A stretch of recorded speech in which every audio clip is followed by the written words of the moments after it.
So మనం ఇప్పుడు 4 యుగాల గురించి చర్చిద్దాం. మొదటి యుగం సత్యయుగం. కింద చూపించండి మాత్రం. సో సత్యయుగంలో మార్గం ఏంటంటే ధ్యానం చేయడం. ఆ కార్డులో చూడండి, ఆ పోస్టర్ చూపించండి మాత్రం పిల్లలు.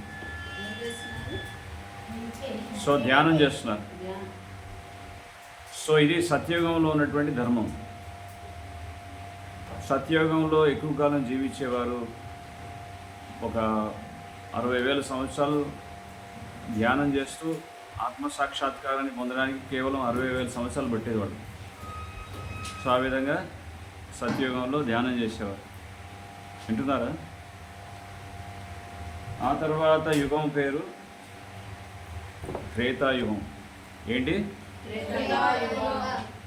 త్రేతాయుగంలో యజ్ఞం చేయడం అన్నమాట పద్ధతి. వింటున్నారా? త్రేతాయుగంలో పద్ధతి ఏంటి? యజ్ఞం చేయడం. అప్పుడు చక్కటి బ్రాహ్మణులు ఉండేవారు. మీకు తెలుసా, బ్రాహ్మణులు మంత్రశక్తితో అగ్నిని ఆవాహన చేసుకునేవారు. వింటున్నారా?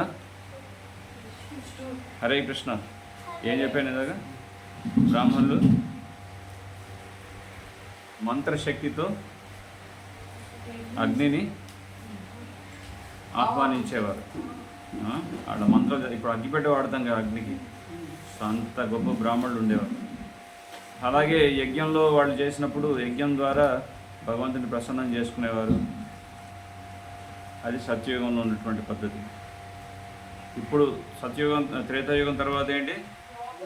ద్వాపర యుగం. సో ద్వాపర యుగంలో విగ్రహ ఆరాధన.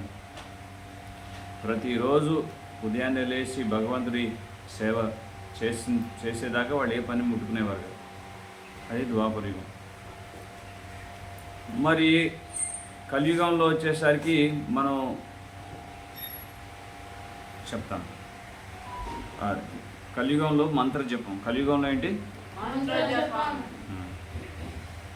సత్యయుగంలో మీరు కొన్ని సంవత్సరాల దాకా హిమాలయాలకు వెళ్ళి తపస్సు చేయమంటే ఎవరైనా ఒప్పుకుంటారా? అన్ని సంవత్సరాలు మన ఆయు కూడా లేదు. 60,000 సంవత్సరాలు అంటే మనం ఎంతకాలం జీవిస్తాం? మా అయితే కలియుగంలో 100 సంవత్సరాలు, అంతకంటే ఎక్కువ లేదు కదా.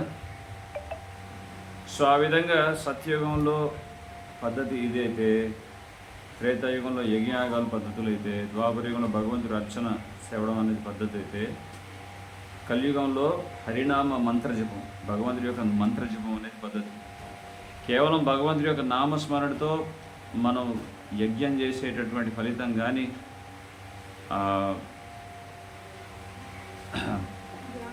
ధ్యానం చేసే ఫలితం కానీ, అలాగే అర్చన చేసే ఫలితాలన్నీ కూడా హరినామస్మరణ ద్వారా మనం పొందవచ్చు కలియుగంలో. సో ఈ శ్లోకాన్ని చెప్పండి. కృతే ధ్యాయతో విష్ణు త్రేతాయాం యజతో మఖై ద్వాపరే పరిచర్యాయాం కలో తద్ హరి సంకీర్తనాత్. సో హరినామస్మరణ అనేది కలియుగ ధర్మం. మనకి ఈ విషయాన్ని ఎన్నో పురాణాలు చెప్తున్నాయి. ముఖ్యంగా బృహద్ నారదీయ పురాణంలో కూడా ఇదే విషయం చెప్తున్నారు. ఏంటి? కలియుగంలో భగవంతుడి యొక్క నామస్మరణ అనేది బ్రహ్మము.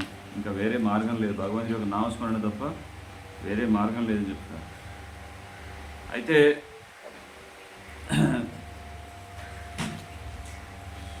మనకి ఈ పద్ధతిని ఇచ్చినప్పుడు దీన్ని మనం పాటించకుండా ఇంకేదో ట్రై చేసామనుకోండి, అప్పుడు ఏమైతుందో తెలుసా? ఫెయిల్ అవుతాం. జస్ట్ లైక్ ఫర్ ఎగ్జాంపుల్, మీరు ఒక డాక్టర్ దగ్గర వెళ్ళారు.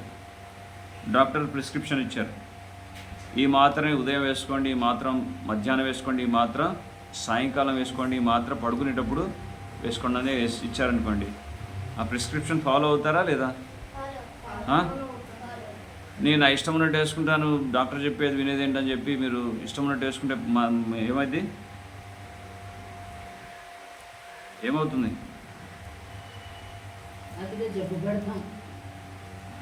రియాక్షన్స్ వస్తాయి, అంతేనా? ఇంకా సరిగా మనం చెప్పిన ప్రిస్క్రిప్షన్ సరిగా ఫాలో అవ్వకపోతే మనకి అది కొత్త రోగం తెప్పించుకుంటాం మళ్ళీ. అప్పుడు డాక్టర్ దగ్గరికి వెళ్తే నేను చెప్పినందుకు ఫాలో అవ్వలేదంటారు.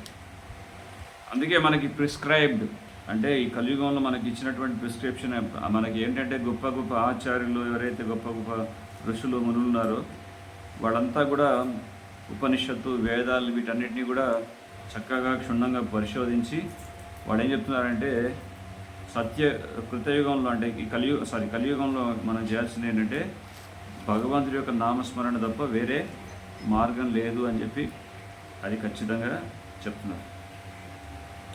అయితే ప్రతి ఒక్క యుగంలో భగవంతుడు అవతరిస్తారు. అవునా?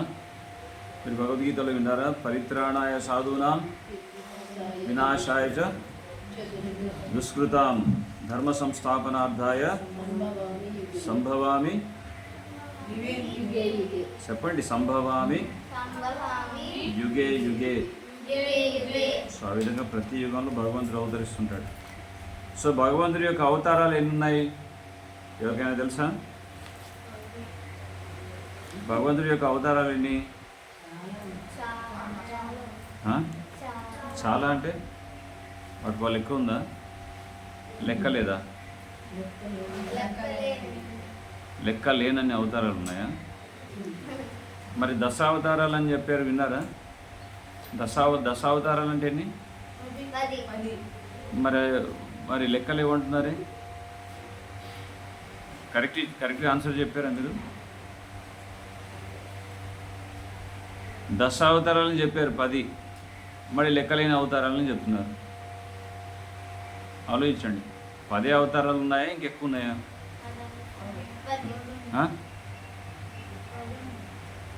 10 కాదు, మీరు చెప్పింది కరెక్టే, లెక్కలేని అవతారాలు ఉన్నాయి. మనం సముద్రంలో అలల్ని లెక్క పెట్టగలమా? సో సముద్రంలో అలల్ని ఏ విధంగా అయితే లెక్కించలేమో భగవంతుడి యొక్క అవతారాలు కూడా అసంఖ్యపూర్వకంగా ఉన్నాయి.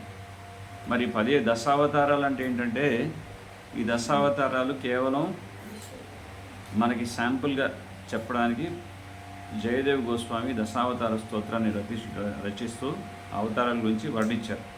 సో ఇప్పుడు మీకు చూస్తారు ఏ అవతారం ఏ కార్యం చేసిందని. ఒకసారి చెప్పండి. ప్రళయ వయోధిజలే ధృతవానసి వేదం విహిత విహిత్ర చరిత్రకేదం కేశవద్రీత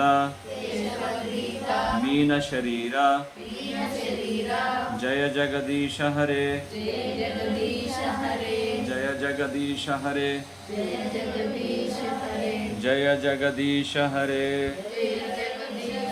సో మాతాజీ మొత్తం మత్స్యావతారం చూపించండి ఇక్కడ.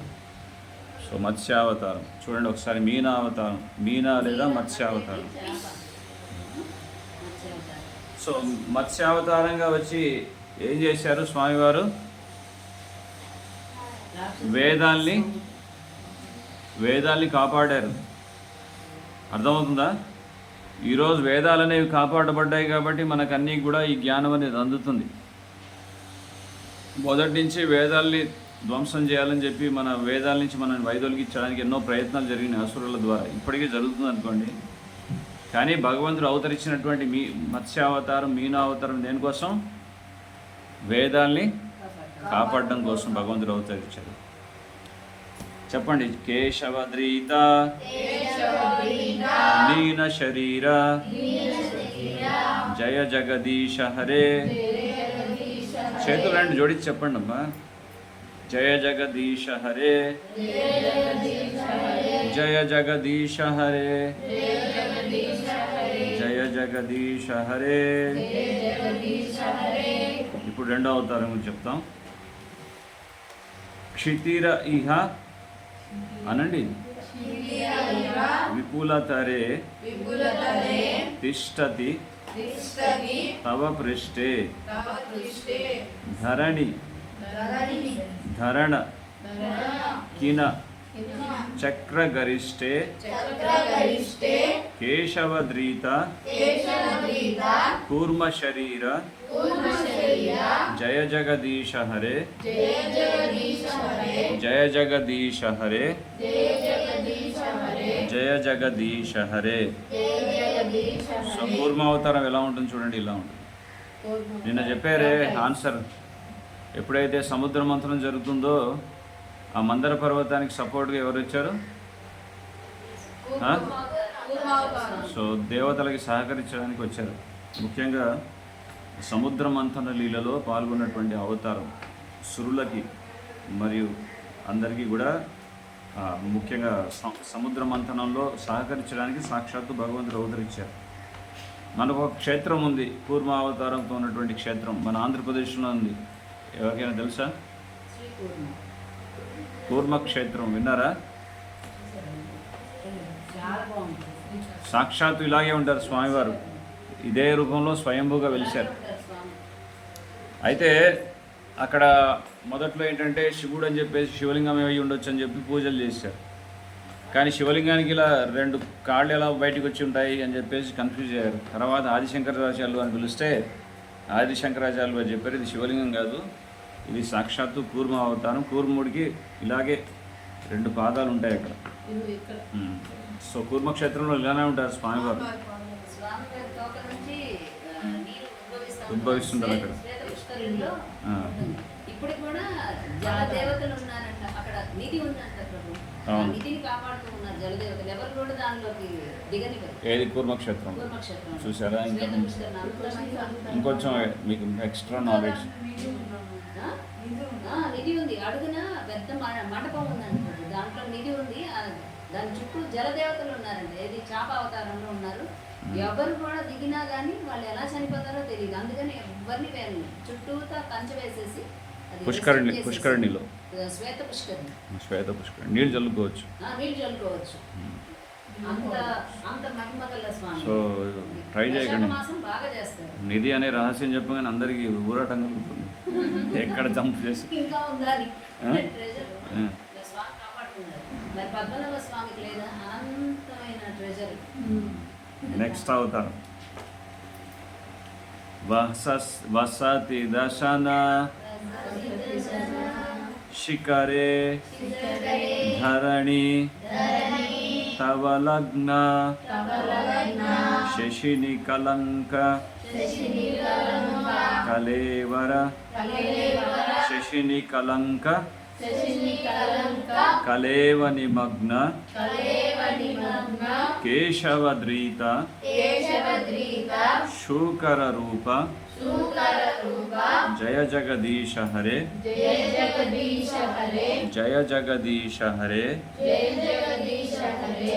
జగదీశ హరే. సో ఇక్కడ కేశవద్రీత శూకర రూప. శూకర అంటే వరాహస్వామి. ఎవరు? వరాహస్వామి. అయితే వరాహస్వామి ఏం చేశారు? భూమిని కాపాడారు. ఒక పెద్ద ఇప్పుడు ఏంటంటే భూమిని భ్రష్టు పట్టించే ప్రయత్నం ఇప్పటికీ చేస్తున్నారు కొంతమంది. విపరీతంగా వాటిని తవ్వకాలు చేసి వాటి నుంచి పెట్రోలియంని ఎక్స్ట్రాక్ట్ చేద్దామని చెప్పేసి, మినరల్స్ని ఎక్స్ట్రాక్ట్ చేద్దామని చెప్పేసి ఇవన్నీ చేస్తున్నారు. సో ఇప్పుడు చిన్న చిట్టుగా రాక్షసులు చేశారు, అప్పుడు పెద్ద రాక్షసులు చేశారు. సో పెద్ద రాక్షసులు ఏం చేశాడు? అమాంతంగా భూమిని పట్టుకొని ఒకేసారి గర్భోదక సముద్రంలోకి పడేసాడు. వింటున్నారుగా? అప్పుడు ఏమవుద్ది? భూమిని కాపాడాలిగా. అప్పుడు వరాహస్వామి వెళ్ళి నీటి అడుగులోకి వెళ్ళిపోయి భూగర్భంలోకి, ఆ గర్భోదక సముద్రంలోకి వెళ్ళి లోపలికి వెళ్ళి తన యొక్క దంతాల మీద భూమిని నిలుపుకొని భూమిని కాపాడి మళ్ళీ బయటికి తీసుకొచ్చాడు. చూస్తున్నారుగా, ఫోటోలో చూశారుగా. సో మనం థ్యాంక్స్ చెప్పాలా వద్దా గాడికి? తిరుపతికి వెళ్ళినప్పుడు వెంకటేశ్వర స్వామి దర్శనం చేసుకుంటారు, కానీ తిరుపతి క్షేత్రంలో ఒక ఆనవాయితీ ఉంది. మీకు అందరికీ తెలుసా? పెద్దలు చెప్పారా? ఫస్ట్ ఎవరిని దర్శనం చేసుకోవాలి? వరాహస్వామి దర్శనం చేసుకోవాలి. పుష్కరిణిలో స్నానం చేసి వరాహస్వామి దర్శనం చేసుకొని తర్వాత తిరుపతి వెంకటేశ్వర స్వామి దర్శనానికి వెళ్ళాలి. అది పద్ధతి. ఎవరైనా ఫాలో అవుతున్నారా? చెప్పేవాళ్ళు లేరు. వెళ్ళాము అయిపోయింది అన్నట్టుగా వచ్చేయకూడదు. ఆ క్షేత్ర మహిమ తీసుకోవాలి. క్షేత్రంలో వెళ్ళినప్పుడు దాని క్షేత్రం యొక్క పద్ధతులు ఏంటి, ఆచరించేవి అని కూడా గమనించాలి. సో అయితే వరాహస్వామి భూమిని కాపాడారు. ఆయన భూమిని ఎప్పుడైతే తన దంతాల మీద నిలిపినారో ఎంత అందంగా ఉన్నారంటే ఇక్కడ వర్ణిస్తున్నారు జయదేవ్ గోస్వామి దశావతార స్తోత్రంలో. ఎప్పుడైతే శశిని కలంక కలేవ నిమగ్న, శశి అంటే చంద్రుడు, చంద్రుడి మీద మచ్చ ఉంటుందా మీరు చూసారా? పున్నమి చంద్రుడి మీద మచ్చ ఉంటుందిగా. సో పున్నమి చంద్రుడి మీద మచ్చ ఉన్నటువంటి విధంగానే ఎప్పుడైతే వరాహస్వామి శ్వేత వరాహ రూపంలో భగవంతుడు అవతరించారో ఆ భూమిని అలా పట్టుకొని అలా దర్శనమిస్తుంటే చంద్రుడి మీద మచ్చతో పోల్చి ఉన్నటువంటి విధంగా ఎంతో అందంగా ఆకర్షణీయంగా ఉన్నాడు స్వామి అని చెప్పేసి వర్ణిస్తున్నారు. మనం అనుకోవచ్చు అయ్యో పంది కదా అవతారం అనుకోవచ్చు, కానీ భగవంతుడు ఏ రూపాన్ని దాల్చినా ఎంతో ఆకర్షణీయంగా ఉంటాడు. ఈవెన్ శూకర రూపంలో వచ్చినా ఋషులు మునులంతా కీర్తిస్తున్నారు, ఆహా స్వామి ఓ శ్వేతవరాహ ఎంత ఆకర్షణీయంగా ఉన్నావు తండ్రి, నీవు ఎంతో అద్భుతంగా ఉన్నావు స్వామి, చాలా అందంగా ఉన్నావు స్వామి చెప్పి ఆయన కీర్తిస్తుంటే ఆయన స్వామి ఒక్కసారి ఇలా ఒంటిని ఇట్లా కదిలిచ్చారు. అప్పుడు ఏమైంది తెలుసా? మొత్తం నీళ్ళన్నీ అటు ఇటు అంతా మొత్తం స్ప్రెడ్ అయిపోయినాయి. అవి వాళ్ళ నెత్తి మీద పడగానే ఆహా ధన్యోస్మి ధన్యోస్మి అని చెప్పి భగవంతుడు కీర్తించారు. అలాగే స్వామి యొక్క శరీరం నుంచి ఆ రోమాలు ఏవైతే ఉన్నాయో అవి కూడా అటు ఇటు పడగానే అవే కుశాగ్రాసంగా మారినాయట. కుశాగ్రాసం అంటే తెలుసా మీకు? మనం యజ్ఞం చేయాలన్నా హోమం చేయాలన్నా కుశాగ్రాసం లేనిది ప్రతిష్ఠ చేయాలన్నా ఏదైనా మంత్రాలతో ఏదైనా ఒకప్పుడు కుశాగ్రాసాన్ని తీసుకొని మంత్రం చదివి దాన్ని అస్త్రంగా వాడేవారు, దాన్ని ఆయుధంగా వాడేవారు, దాన్ని అస్త్రాలు దివ్యాస్త్రాలు ధన్యవాడు. అటువంటి కుశాగ్రాసం అనేది కూడా ఎక్కడి నుంచి ఉద్భవించింది? భగవంతుడి యొక్క స్వామి వరాహస్వామి యొక్క శరీరం యొక్క రోమాల నుంచే. సో ఇంత ఉంది చరిత్ర. సో మనము తెలుసుకోవాలి, వీటి గురించి తెలుసుకోవాలి. జై వరాహస్వామికి జై. చెప్పండి. కేశవద్రీత శూకర రూప జయ జగదీశ హరే. ఇప్పుడు నెక్స్ట్ తవ కర కమలవరే నఖాం అనండి గట్టిగా. టిఫిన్ చేసి వచ్చారా లేదా? తవ కర కమల వరే నఖాం అద్భుత శృంగాం దళిత హిరణ్యకశిపు తనుభృంగాం కేశవద్రీత నరహరి రూప జయ జగదీశ హరే. జయ జగదీశ హరే. జయ జగదీశ హరే. జయ నరసింహదేవ భగవానికి. చూసారా ఎంత అందంగా ఉన్నారు స్వామి నరసింహస్వామి. మీకు తెలుసా నరసింహస్వామి కోపం ఎందుకు వచ్చిందో? అప్పుడప్పుడు కోపము వస్తే ఆ కోపం కూడా ప్రేమతో వస్తుందట. మీరు ఎప్పుడైనా చూసారా అమ్మ కోపడిందా ఇంట్లో? నాన్న కోపడ్డారా? టీచర్ కోపడిందా క్లాస్ రూమ్లో? గురువు కోపడతారా?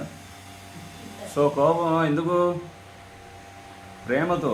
నా శిష్యులు బాగుండాలని గురువు కోపడతాడు, తల్లి నా బిడ్డలు బాగుండాలని తల్లి కోపడుతుంది, తండ్రి క్రమశిక్షణలో పెట్టాలి పిల్లల్ని అల్లరి చేస్తుంటే అని చెప్పి తండ్రి కోపడతాడు. సో ఈ విధంగా ప్రేమ ఉంది కాబట్టి ఇక్కడ అప్పుడప్పుడు కోపం అనేది వస్తుంది. ఇప్పుడు మన భారతదేశం మీద ఆక్రమణ చేస్తున్నారు, ఎందుకులే పాపం వాళ్ళని చంపడం అనుకుంటూ శాంతంగా ఉన్నారనుకోండి మన బార్డర్లో సైనికులు, అప్పుడు ఏమైంది? మంచిగా లోపలికి వచ్చేసి మనల్ని అటాక్ చేస్తారు. అంతేగా? ఆల్రెడీ చేస్తున్నారు, ఆల్రెడీ జరుగుతుంది. మన భారతదేశంలో ప్రవేశించి మీరు హిందువులా ముస్లింలా అని చెప్పేసి హిందువులు అయితే కాల్చిపడేస్తున్నారు. ఎంత ధైర్యం చూడండి. వాళ్ళకి గుణపాఠం చెప్పాలా లేదా? అందుకే నరేంద్ర మోడీ ఏం చేశాడు? ఆపరేషన్ సింధూర్ అనేది ప్రవేశపెట్టాడు. సింధూర్ అంటే ఏంటో తెలుసా? సింధూరం అంటే ఏంటో తెలుసా? బొట్టు. సో భార్యల ముందే భర్తల్ని చంపి వాళ్ళని విధ్వరాలు చేసి వాళ్ళు బొట్టును తొలగించారు ఈ రాక్షసులు. ఎవరు? ఈ టెర్రరిస్టులు, పాకిస్తానీ వాళ్ళకి తగినటువంటి లంపకాయ వేయాలా? ఫోన్లే మీ భర్తలు చనిపోయారు కదా కొంచెం డబ్బు ఇచ్చి కాము కూర్చోబెట్టారా మన ప్రభుత్వం? వెంటనే ఏం చేశారు, మా భారతీయులు జోలికి వస్తారని మీరు మీ పని చెప్తారని చెప్పేసి ఏం చేశాడు, మొత్తం అందరినీ అటాక్ చేశారు అక్కడ వాళ్ళు. అందుకే దానికి సింధూర్ అని పెట్టారు, ఆపరేషన్ సింధూర్ అని పెట్టారు. మా భారతీయ స్త్రీలని మీరు విధ్వరాలుగా చేస్తారు, వాళ్ళు ముందే భర్తల్ని చంపుతారా రాక్స్కెల్స్ అని చెప్పేసి నరేంద్ర మోడీ మంచి యాక్షన్ తీసుకున్నాడు. సో అది అలాగే భగవంతుడు కూడా తన భక్తులకి ఆటంకం కలిగినప్పుడు భగవంతుడు ఊరుకుంటాడా? తన భక్తులంటే చాలా ప్రియం కదా, భగవంతుడికి చాలా ప్రేమ కదా. సో ఆ ప్రేమ ఎలా వ్యక్తపరుస్తున్నారు? ఈ విధంగా, ఈ ఉగ్ర రూపంలో చూడండి. చెప్పండి, లాయన్లాగా సౌండ్ చేయండి ఒకసారి.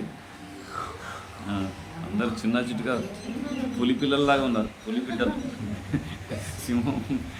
సో అలా అంత కోపంతో వచ్చారు స్వామి. ఎలా స్తంభాన్ని చీల్చుకొని నా భక్తుని నువ్వు టార్చర్ పెడతావా? ఏం చేశారు? ప్రహ్లాదుడు తండ్రి హిరణ్యకశిపుడు, నువ్వు హరినామాన్ని ఆపుతావా లేదా? నువ్వు ఆపకపోతే ఏనుగుల చేత తొక్కిస్తాను, విష సర్పాల చేత కాటేయిపిస్తాను, పెద్ద పెద్ద లోయల నుంచి నేను తోసేస్తాను, అగ్నిలో వేసి నిన్ను కాల్చి బూడి తీయేస్తాను, లేకపోతే చాలా ప్రమాదకరమైనటువంటి కాలకూట విషయాన్ని ఇచ్చి నేను చంపేస్తాను, అలాగే మారునాయుధాలతో నిన్ను పొడిచేస్తాను. ఎన్ని ప్రయత్నాలు చేశారనుకో, ఒక్కటి కాదు, చాలా రకాలుగా టార్చర్ పెట్టాడు. కానీ ప్రహ్లాదుడు ఏం చేశాడు తెలుసా? ఏం చేశాడు చెప్పండి? హరే కృష్ణ డాన్స్ చేయండి. హరే కృష్ణ కృష్ణ కృష్ణ హరే హరే, హరే రామ రామ రామ హరే హరే అనుకుని డ్యాన్స్ చేశాడు. ఆయనకు ప్రహ్లాదుకు ఇంటర్వెల్లో ఫ్రీ టైం ఇచ్చారు. అప్పుడప్పుడు మీకు లంచ్ బ్రేక్, ఇంటర్వెల్ మీకు ఏంటి దాన్ని ఏమంటారు, లంచ్ బ్రేక్. తర్వాత ఇంకో బ్రేక్ ఏంటి, స్నాక్ బ్రేక్. స్నాక్ బ్రేకులు, లంచ్ బ్రేకులు ఇస్తే స్నాక్స్ తింటూ లంచ్ తిని పడుకోలేదు. ఫ్రెండ్స్ అందరిని పిలిచి నారాయణ మంత్రం, శ్రీమన్నారాయణ మంత్రం, నాథ హరే శ్రీనాథ హరే అనుకుంటే అందరు కూడా రాక్షసులు అందరూ కలిసి డ్యాన్స్ చేశారనమాట. ఎవరితో పాటు? ప్రహ్లాదుడితో పాటు. సో అందరూ ఫ్రెండ్స్ రాక్షసులే. లేకపోతే చిట్ చాటింగ్ చేస్తారు, చిట్టు చాటు. కానీ అక్కడ ఏమి జరగట్లేదు. ఏం చేస్తున్నారు? టైం దొరికినప్పుడల్లా భగవంతుడి నామస్మరణ. అంత గొప్ప భక్తుడు ఎవరు? ప్రహ్లాదుడు. చూపించండి మరి ఒకసారి. సో ఇక్కడ ప్రహ్లాదుని కూడా చూడండి. ఇక్కడ ప్రహ్లాదుడు ఏం చేస్తున్నాడు? ప్రహ్లాదుడు నరసింహస్వామికి గార్లెండ్ వేస్తున్నారు చూడండి, హారాన్ని వేస్తున్నారు నరసింహస్వామికి. సో నరసింహస్వామికి పిల్లలంటే చాలా ఇష్టం. మీరు వింటున్నారా? పిల్లలంటే చాలా ఇష్టం. ముఖ్యంగా ఎవరైతే ఆయన్ని స్మరిస్తారో, ఆయన ఆశ్రయంలో ఉంటారో వారిని భగవంతుడు చాలా గట్టిగా కాపాడతారు. ఒకసారి జర్మనీలో మీకు నరసింహ క్షేత్రాలు ఇక్కడ ఎన్ని ఉన్నాయి చెప్పండి? ఆంధ్రప్రదేశ్లో, ఆంధ్రాలో ఎక్కువ ఉన్నాయి. మన దగ్గరలో చాలా ఉన్నాయి. చెప్పండి, కొన్ని పేర్లు చెప్పండి. మంగళగిరి. మీరు చెప్పండి పిల్లలు, మీరు వెళ్ళారా మంగళగిరికి? వెళ్ళే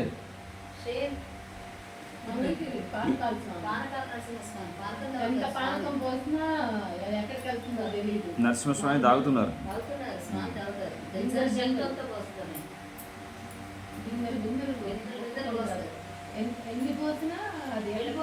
భగవంతుడి తీసుకుంటున్నారు. ఒకసారి ఒక ఆయన ఇట్లాగే ఏమన్నాడంటే, ఒకసారి మంగళగిరికి వచ్చేసి నరసింహస్వామి పానకం తాగుతారు అంతే ఉత్తుత్తి అని చెప్పేసి, ఆయన పేరు వాసిరెడ్డి ఏదో ఉంది, రెడ్డి గారు ఏదో ఉంది, పెద్ద జమీందార్ ఆయన. సో చేతిలో వాసిరెడ్డి వెంకటాద్రి నాయుడు చేయి పెట్టాడు వచ్చి చేతిలో, నరసింహస్వామి చేతిలో, నోట్లో. అంత ఉత్తితే నరసింహ తాగుతారా పాడని చెప్పి చేయి పెట్టాడు. చేయి మొత్తం పెరాలసిస్ వచ్చి పడిపోయింది, వాలిపోయింది. అప్పుడు జ్ఞానోదయం కలిగింది. చేయి పోయిన తర్వాత స్వామి క్షమించడానికి 2 చెంపలు వేసుకొని కింద పైన మంగళగిరి క్షేత్రం కింద ఇంకోటి కింద ఒకటి ఉంది, లక్ష్మీ నరసింహస్వామి పాండవులు ప్రతిష్ఠించింది. అక్కడ ఏం చేశాడు? పెద్ద గోపురం, పెద్ద గాలి గోపురాన్ని నిర్మించాడు. అంటే వన్ ఆఫ్ ద బిగ్గెస్ట్ గోపురం అంటే చెప్పుకోవచ్చు మంగళగిరిలో. అది కట్టించి రెడ్డి గారే. సో కొంతమంది భగవంతుడు ఉన్నాడా లేడా నాస్తికంగా మాట్లాడతారు. ప్రత్యక్షంగా అనుభూతి అయ్యేదాకా వాళ్ళకి కళ్ళు తెరవన్నమాట. సో హిరణ్యకశిపుడు కూడా అలాంటి లాస్టుడే. నీ భగవంతుడు ఎక్కడున్నాడు? స్తంభంలో ఉన్నాడా? అక్కడ ఉన్నాడు, ఇక్కడ ఉన్నాడంటే అంతటా ఉన్నాడంటే ఈ స్తంభంలో ఉంటాడంటే స్తంభంలో కూడా ఉన్నాడని చెప్పారు. సో ప్రహ్లాదుడు చెప్పాడు, మా మహాభక్తుడు చెప్పాడు కాబట్టి నరసింహస్వామి స్తంభంలో ఉన్నారని చెప్పి నరసింహస్వామి స్తంభంలోంచి ఉద్భవించారు. ఎలా? స్తంభాన్ని చీల్చుకొని వచ్చారు. సో ఆ విధంగా హిరణ్యకశిపుడిని వధించారు. ఇక్కడ చూడండి ఏం చేశారు, మొత్తం ఓపెన్ హార్ట్ సర్జరీ చేశారు. ఇనిస్థీషియా కూడా ఇవ్వలేదు. సో అలా సర్జరీ చేసి ఏం చేశారు, పేగులు తెంపి మెడలో వేసుకున్నారు. సో నరసింహస్వామిని ఎప్పుడు స్మరించాలి. ఓకే, మనకి ఇక ఈరోజు రేపు ఎల్లుండి ఏంటో తెలుసా మనకి? నరసింహ చతుర్దశి. సో నరసింహస్వామి అవతరించినటువంటి రోజు. ఎంతమంది ప్రొటెక్షన్లో ఉండాలనుకున్న చేతులు ఎత్తండి. మీకు అవసరం లేదమ్మా ఈ protection, you're already protected. So అందరికీ ప్రొటెక్షన్ కావాలి, చేతులు ఎత్తండి ఒకసారి. ఇది రోహిణి కూడా కావాలి ప్రొటెక్షన్.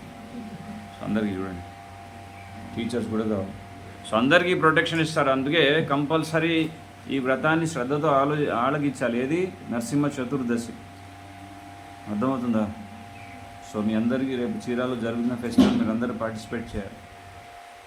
సినిమాకి తీసుకెళ్ళండి, షికార్కి తీసుకెళ్ళండి, పార్క్కి తీసుకెళ్ళండి, బీచ్కి తీసుకెళ్ళండి. ఇక్కడ ఏం బీచ్ ఉంది? సూర్యలంక బీచ్.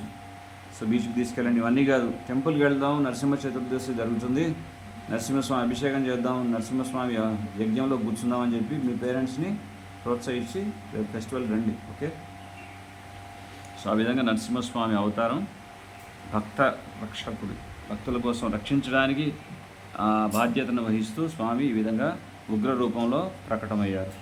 జయ నరసింహస్వామికి. ఓకే. చలయసి విక్రమనే బలిం అద్భుత వామన పదనక నీర జనిత జనపావన కేశవద్రీత వామన రూప జయ జగదీశ హరే జయ జగదీశ హరే జయ జగదీశ హరే. సో ఇప్పుడు మనం వామన అవతారం గురించి వామన అవతారాన్ని కీర్తించాం. ఇక్కడ వామన అవతారం ఏ రూపంలో వచ్చారు చూడండి. గొడుగు పట్టుకున్నారు కరెక్టే, కానీ ఎలా ఉన్నారు? బాలుడు మరిగుజ్జు బ్రాహ్మణుడు యొక్క రూపంలో వచ్చారు. మరిగుజ్జు అంటే ఏంటో తెలుసా మీకు? డ్వార్ఫ్ అంటే చాలా చిన్నగా ఉన్నారు. సో డ్వార్ఫ్గా వచ్చి అక్కడ బలి చక్రవర్తి యజ్ఞం చేస్తున్నప్పుడు ఆయన దగ్గరికి వచ్చేసి నాకు 3 అడుగుల స్థలం ఇస్తారా అని అడిగాడు. అప్పుడు బలి చక్రవర్తి పక్కున నవ్వి ఏం చెప్పాడు? 3 అడుగుల, ఇంకా కోరుకుంటే ఇంకేదైనా కోరుకోండి, అంతేగాని 3 అడుగులు ఏంటి అని చెప్పాడు. కానీ ఆ చిన్నగా ఉన్నటువంటి రూపాన్ని ఒకేసారి త్రివిక్రమ అంటే 2 అడుగులతోటే మొత్తం ముల్లోకాల్ని స్వాధీనపరుచుకున్నారు. ఒక కాలు పైకి లేపారు. ఎలా? పొడుగుగా అంత ఎత్తులు లేపారు. అది ఎక్కడి దాకా వెళ్ళింది తెలుసా? కాలు ఆకాశాన్ని దాటేసి అన్ని లోకాలన్నీ జనర్లోక, మహర్లోక, తపర్లోక, స్వర్గలోక, బ్రహ్మలోకానికి కూడా దాటేసి అప్పుడే బ్రహ్మ ఇదే భలే ఛాన్సులే అని చెప్పేసి పాదాలను కడిగేశాడు, అభిషేకం చేశాడు. బ్రహ్మలోకం ఆటోమేటిక్గా బ్రహ్మలోకానికి కూడా వచ్చేసింది. ఏది? పాదం. సో ఆ విధంగా బ్రహ్మలోకం దాటేసి అన్ని లోకాలు వెళ్ళిపోయింది. ఇక నీ దగ్గర ఏముందయ్యా అన్నాడు. ఇంకో పాదంతో మొత్తం. సో 2 పాదాల్లోనే అయిపోయినాయి, మొత్తం కంప్లీట్ అయిపోయినాయి. ఇక 3వ పాదం ఏమిస్తావయ్యా అని చెప్పాడు. ఏమి ఇవ్వాలి? 3 అడుగులు ఇస్తా అన్నాడు కదా. 2 అడుగుల్లో మొత్తం అన్ని ఉద్భవలోకాలు, కింద పాతాళ లోకాలు అన్నీ అయిపోయినాయి 2వ పాదంతో. ఇంకా ఏం మిగిలింది? మిగిలిందా? ఏం మిగలలేదు. అప్పుడు ఏం చేశాడు బలి చక్రవర్తి? ఆత్మసమర్పణ. ఏం చేశాడు? అనండి. ఏం చేసి అంటే తన్ను తానే అర్పించుకున్నాడు. స్వామి, ఈ మూడో పాదం నేనే మీకు సమర్పించుకుంటున్నాను, నన్నే స్వీకరించాడు అని చెప్పి తన తలని వంచి పెట్టాడు. అప్పుడు మూడో పాదం ఎక్కడ పెట్టారు? వామనుడు బలి చక్రవర్తి యొక్క తల మీద. సో చలయసి విక్రమనే బలి మద్భుత వామన. చల్ అంటే మోసగిచ్చారు ఎవరిని? బలి చక్రవర్తిని. ఒక్కొక్కసారి భగవంతుడు మోసగిచ్చే అవతారంలో కూడా వచ్చి భక్తుల్ని సెటరైట్ చేస్తుంటారు. అంటే అరే భగవంతుడు ఎందుకు మోసం చేస్తాడంటే భగవంతుడు కూడా మోసం చేస్తారు. ఎందుకంటే వాళ్ళకి అహంకారం పెరిగి బాగా ఇవి చేస్తే భగవంతుడు కొంచెం వాళ్ళని మోసం చేసి వాళ్ళని మళ్ళీ భక్తిలోకి లాక్కొచ్చేస్తారు.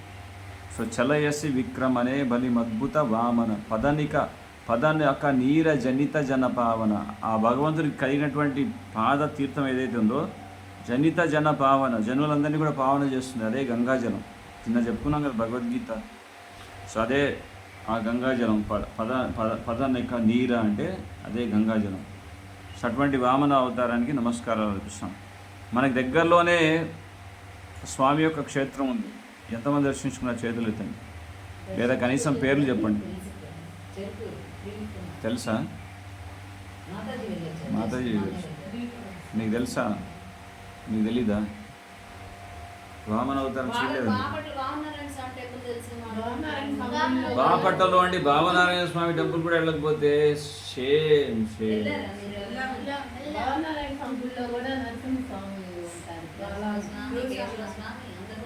చెరుకూరు తెలుసా మీకు? పక్కనే జస్ట్ ఏంటంటే మనకు అంటారు ఏంటంటే కనీసం మీరు ఎలా చెప్తున్నారంటే ఒకటన్నా వెళ్తుందేమో అని ఆశతో చెప్తున్నారు. ఏది తెలియదండి, తెలుసుకోవాలి. మనకి పక్కనే ఉందిగా క్షేత్రం చెరుకూరు అంట. చెరుకూరు త్రివిక్రమ స్వామి. త్రివిక్రమ అనే పేరు, వామనుడికి త్రివిక్రమ అనేది ఇంకో పేరు కూడా ఉంది. ఉరుక్రమ, త్రివిక్రమ, ఉపేంద్ర, ఇన్ని పేర్లు ఉన్నాయి. ఇంద్రుడి యొక్క సోదరుడు అంటే దేవతల యొక్క అదితి కశ్యపుడికి పుత్రుడిగా జన్మించాడు కాబట్టి, ఆదిత్యులకి తమ్ముడే ఉన్నాడు కాబట్టి ఇంద్రుడి యొక్క సోదరుడు కాబట్టి ఉపేంద్ర. అలాగే చాలా అద్భుతమైనటువంటి అడుగులు వేశారు కాబట్టి ఉరుక్రమ. అలాగే ముల్లోకాల్ని జయించారు కాబట్టి త్రివిక్రమ. ఇన్ని పేర్లు ఉన్నాయి స్వామికి. సో త్రివిక్రమ స్వామి స్వయంభూగా వెళ్తున్నారు. చాలా అందంగా ఉంటారు. మీరు ఎక్కడికైనా పిక్నిక్ వెళ్ళాలన్నా ఇక్కడే పక్కనే చెరుకూరే, మీ బాపట్లకు ఆనుకునే ఉన్న ఊరు. ఒకసారి వెళ్ళి కలిసి వెళ్ళండి, పెద్దవాళ్ళని అడిగి. చక్కగా ఉంది. వామన అవతారాన్ని మీరు చూడవచ్చు. స్వయంభూ స్వామి వారు అక్కడ వెలుస్తున్నారు. ఇప్పుడు నెక్స్ట్ క్షత్రియ రుధిరమయే జగతపగత పాపం స్నపయసి పయసి సమిత భవతాపం కేశవద్రీత భృగుపతి రూప జయ జగదీశ హరే జయ జగదీశ హరే జయ జగదీశ హరే. పరశురామ అవతారం. నాకు అబ్బాయి రాసుకుంటున్నాడు, అట్లా రాసుకోండి అయ్యా. అది తెలివిగల వాళ్ళు చేసే పని. నోట్స్ రాసుకోండి, అయిపోతే అట్లా విని ఇట్లా మర్చిపోతారు. You should learn. మళ్ళీ అందరు తీసుకొని అలా కాపీ చేయండి తర్వాత ఆయన గురించి. సో భృగుపతి రూపం అంటే పరశురాముడు. పరశురాముడు ఎవరి పుత్రుడిగా అవతరించాడు? రేణుక జమదగ్ని మహర్షి, ఒక ఋషి పుత్రుడిగా అవతరించాడు. అంటే ఒక విధంగా చెప్పాలంటే బ్రాహ్మణుడు, ఋషి అయినప్పటికీ కూడా ఆయన గొడ్డలి పట్టుకున్నారు. ఎందుకో తెలుసా? చేతిలో పరశు అంటే ఏంటో తెలుసా? గొడ్డలి. క్షత్రియులకి బాగా మితిమీరిపోయింది, కళ్ళు నెత్తికెక్కినాయి. ఒక కార్తవీర్య అర్జునుడు అనేటువంటి ఇతడు ఏం చేశాడు తెలుసా? జమదగ్నికి ఆశ్రమానికి వస్తే వాడి దగ్గర ఒక ఆవు ఉండేది, నందిని అనే ఆవు ఉండేది. సో ఈ నందిని అనే ఆవుతో అది చక్కగా ఏది పడితే అది ఆహారాన్ని అందించేది. నందిని అనే ఆవుని కోరుకోగానే అది మంచిగా పంచపక్ష పర్వాణాలు అందించింది. మిఠాయిలు ఇచ్చింది, మిల్క్ షేక్లు ఇచ్చింది, మంచి అన్ని రకాల పదార్థాలు, అన్ని రకాల వంటకాలన్నీ రుచికరంగా ఇచ్చింది భోజనంగా. అప్పుడు బాగా భోజనం చేసి నాకు ఆవు కూడా ఇచ్చేసాడు అన్నారు. అరే మీరు అతిథిగా వచ్చారు, మీకు మీ ఇంట్లో ఎవరైనా అతిథి వచ్చారనుకోండి, మీరు మంచిగా భోజనం పెట్టారనుకోండి, మీరు మంచి భోజనం పెట్టారు, మీ ఇంట్లో మీ ఇల్లు నాకు రాసియండి అంటే ఎట్లుంటుంది? మీ లిమిట్స్లో ఉండండి అంట, అంతేనా? మీరు వచ్చారు, ఆతిథ్యాన్ని స్వీకరించి అంతవరకే ఉండండి, అంతేగాని ఇల్లు రాసి ఇవ్వడం ఏంటి, ఇది చాలా విడ్డూరంగా ఉందంట. సో అదే పని జరిగింది. వాడు ఎప్పుడు పూజ చేసే ఆవు అది ఏంటి, నందిని. సో ఆవుని చేయమంటాడు, నేను ఇవ్వనయ్యా, ఇది నేను రోజు మేము నిత్య హోమం చేయాలి, దానికి కావాల్సినటువంటి గోఘృతం గోక్షీరం ఆవే సమకూరుస్తుంది, మేము ఎట్లు ఇస్తామని చెప్తే నువ్వు ఇస్తావా చేస్తావా అని కూర్చొని ఆఖరికి జమదాగ్ని, పరశురాముడు లేని టైంలో జమదాగ్ని తండ్రిని చంపేశారు, వాళ్ళ నాన్నగారిని చంపేశారు. సో అడవికి కట్టలు కొట్టుకుందామని వెళ్ళి పరశురాముడు మళ్ళీ తిరిగి రాగానే రక్తపు మడుగులో పడి ఉన్నాడు జమదాగ్ని గురించి. తల్లి గుండెల్ని బాదుకుంటుంది. ఎన్నిసార్లు బాదుకుంటుంది తెలుసా?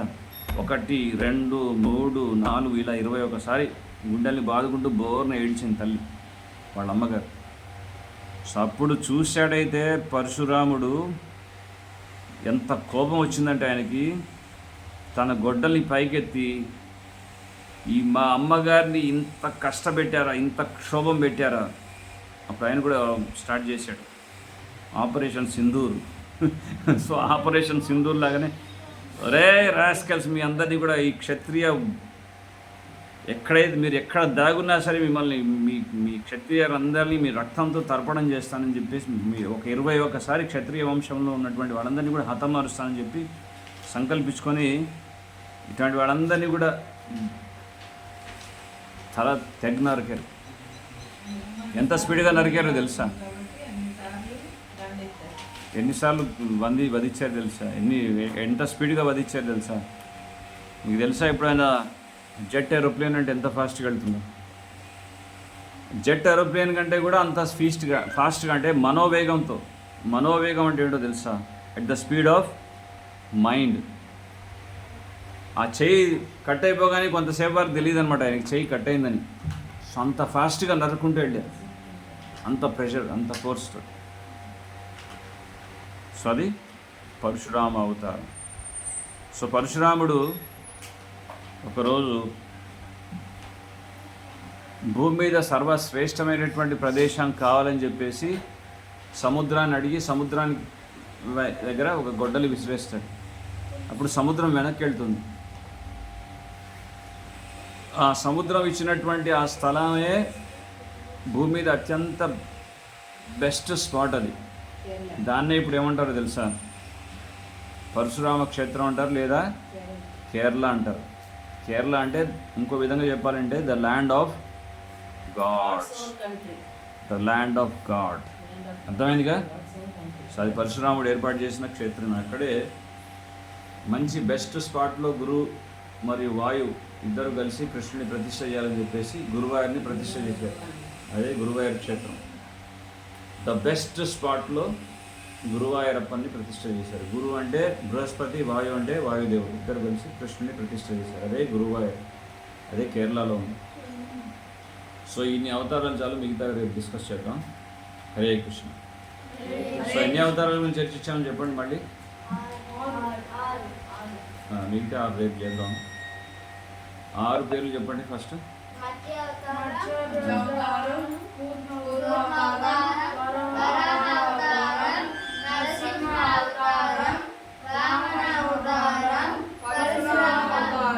జై శ్రీ పరశురామ అవతారం కి జై.